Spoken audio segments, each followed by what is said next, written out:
C'est que le territoire russe me semble un peu surveillé quand même par les Américains, toujours et encore. Alors, pas seulement par les Américains, il y a énormément de façons de voir les drones en provenance d'Ukraine qui vont vers la Russie et vice-versa.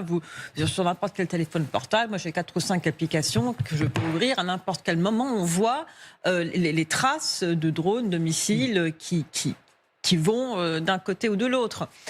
Il n'y a absolument aucune trace de drone qui aurait volé ce soir-là. En tout cas, j'espère que la CIA ne se base pas que sur des applications que nous pouvons avoir. Non.